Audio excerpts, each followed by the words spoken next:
Matthieu 12, 33. Vous les reconnaîtrez à leurs fruits. Les gens ne nous reconnaîtront pas à nos autocollants ou aux croix que nous accrochons sur nos corps ou au nombre de fois où nous allons à l'église par semaine. Ils nous reconnaîtront à nos fruits. Ils ne nous reconnaîtront même pas à nos dons. Ils nous reconnaîtront à nos fruits. Jésus a dit dans le livre de Jean que si nous portons beaucoup de fruits, notre Père sera honoré et glorifié. Que si nous ne portons pas de fruits, nous serons taillés et coupés et lagués. Que si nous portons du fruit, nous serons émondés afin que nous portions du fruit plus riche et plus excellent. Dieu est très déterminé à ce que nous portions du fruit.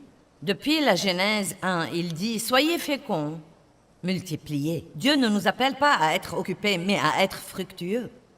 Et beaucoup de gens sont occupés à ne rien faire. Une des choses que nous devons apprendre à faire, c'est de gérer notre temps, et ça fait partie de la maîtrise de soi. Mais l'humilité est si importante, et je complimente ceux qui savaient déjà ce que j'allais enseigner ce soir et sont revenus parce que cela me dit que vous voulez grandir. Et vous voyez, beaucoup de gens veulent apprendre tout ce que Dieu peut faire pour eux, mais ils ne veulent vraiment pas apprendre ce qu'ils devraient faire pour Dieu. L'humilité vous libère. Un homme humble est un homme heureux parce qu'il n'essaye d'impressionner personne. Il ne vit pas sous pression.